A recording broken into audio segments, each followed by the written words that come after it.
Hi guys, my name's Julia. Welcome to Book Time. First of all, I just want to say a quick apology. I haven't been on BookTube or Twitter much lately just because I've been sick and haven't really been able to look at screens. So that's why I haven't been responding to comments as quickly as I normally would. So I'm sorry about that. I'll try and catch up with them all.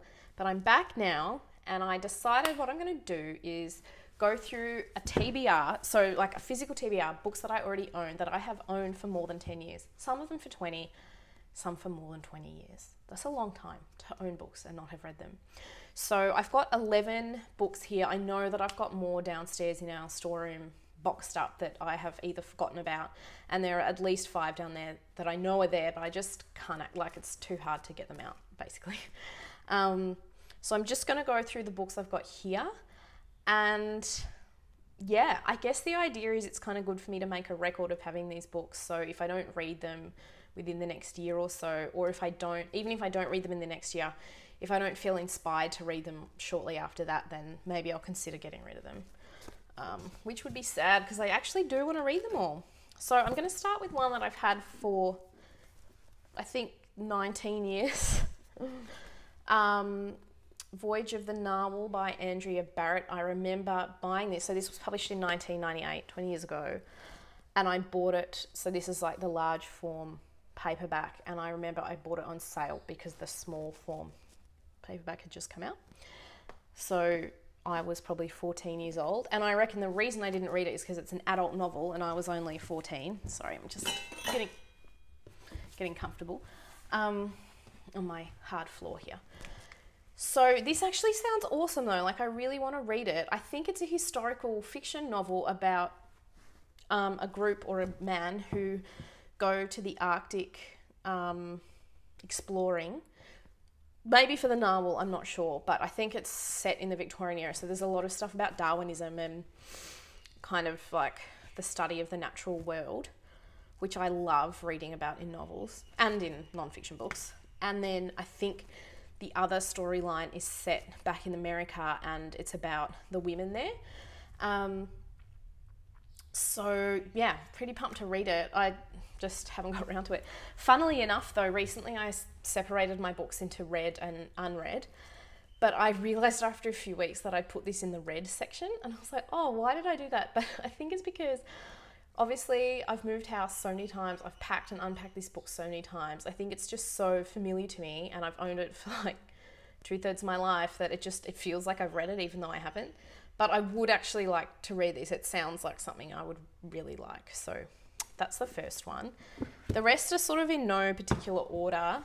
These two are the first two in a high fantasy trilogy by Kate Forsyth, who you may know better for writing books such as Bitter Greens. So these days she writes more novels for, I mean, these are for adults, but they're like genre high fantasy. These days she writes more books that are historical fiction, but weave in like often a rewriting of a fairy tale. I can't remember the names of any of the other ones, but she's quite popular. I've seen her a lot on BookTube. And she's Aussie. But yeah, this was her very first trilogy that she wrote. I love and adore these like retro covers, which obviously were not retro when I purchased them. Sadly, I don't have the third one to match, but hopefully I can find it on eBay or something, unless I give them away. Remember, I have actually read like the first part of this so many times, but for some reason I just always get distracted. And it's basically about, I think it's about a witch who, what's her name? Isabeau.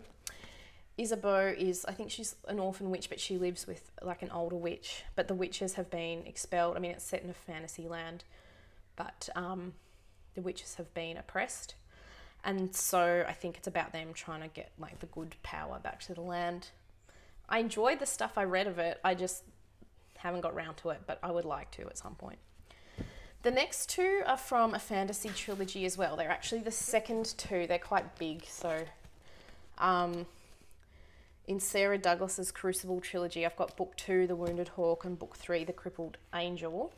I have actually read the first one. Can't remember what it's called, sorry. And Sarah Douglas is an Australian high fantasy writer. I loved high fantasy as a teenager. I read so much of it. She passed away, sadly, I don't know, 5 or 10 years ago, at not a very old age. She might have been in her 40s or early 50s. And I adored her books. Her Battle Axe trilogy, which was her debut trilogy, is like, I have read it like probably at least 10 times. I loved it so much. But it's quite interesting, upon rereading it as an adult, I realised it's pretty problematic in terms of a whole bunch of stuff about race in particular, but also gender. So I still love the stories, and she's an incredible storyteller, but some of that other stuff is pretty upsetting, I suppose, to read now. Also, there's quite a lot of gratuitous violence. I don't mind violence in books, but I don't like it when it just seemed there was too much relish taken in some of the violent descriptions, which I didn't enjoy. So these books that I just held up are actually not high fantasy. So Sarah Douglas also had a PhD in medieval history, and she was a lecturer. So these books are sort of historical fiction set in England in the medieval period, but incorporate a lot of the mythology and superstition from the time as well. I quite enjoyed the first one in the trilogy. I might get to these two. I suppose the shine has been taken off her work a bit for me in recent years, now that I've been able to recognise the problems with it. So I hope to get round to them, but I probably wouldn't prioritise them over some of the other books that I have here. So there's those ones. The next one I've had for 10 years. It's Bleak House by Charles Dickens, and I actually quite like Dickens. I know a lot of people don't. I do, but I just am not good with long books. Despite these tabs, I have not read it. I did a Charles Dickens unit during my honours year back in 2008, and yeah, I just haven't got around to it. I think I read the start, but I was like, too long, can't do it. Like, 1,000 pages, like, that's just so much time. But hopefully one day I will get around to it. I would like to read that one. Next one is another sort of classic. It's Lady Chatterley's Lover by D.H. Lawrence. Also bought this for a unit during my honours year 10 years ago. Never read it. So there's a few of those books here. I was not a very good literature student. I definitely did not read all the books. But it's hard. It's hard to read like 2 novels a week when you're a student. Maybe. I don't know. A lot of you guys are students and probably read more than that. Yeah, would love to get to this at some point. The next one is Ralph Ellison's Invisible Man, and I feel like it's particularly bad. I didn't read this. I've had this for 10 years, got it during honours, didn't read it. Because it's an American sort of modern classic, I suppose, and I teach American literature. My PhD is on American literature. And the subject that I normally teach is 19th century, so it's about the Civil War and kind of slavery, really. And while this is set obviously later it's written in the 1950s and published then, it deals with issues of race in a similarly urgent way, because, you know, it's like just pre that civil rights movement kind of era. So yeah, I would love to get to this. It's probably important that I do. The next one is an Australian one that I also got during honours and didn't read. Xavier Herbert's Capricornia, and not a very inspiring cover, which is probably why I never read it. It's also very long. And this one, I have a feeling this is sort of like a critique of the way that... So it was published in the 1930s. I think it's set earlier than that, about when... so when Australia was colonised, they started in Sydney, kind of like Sydney, Melbourne, Tasmania. That was the main points, I think. But this is about when Capricornia, which is right up north, so that was colonised a bit later than the southern areas.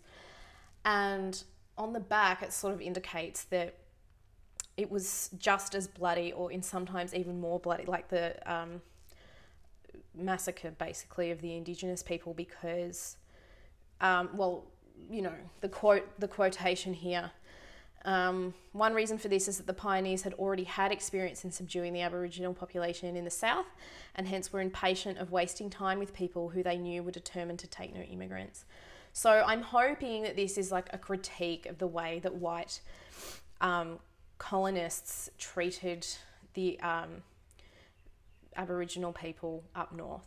And considering it was written in 1938, like...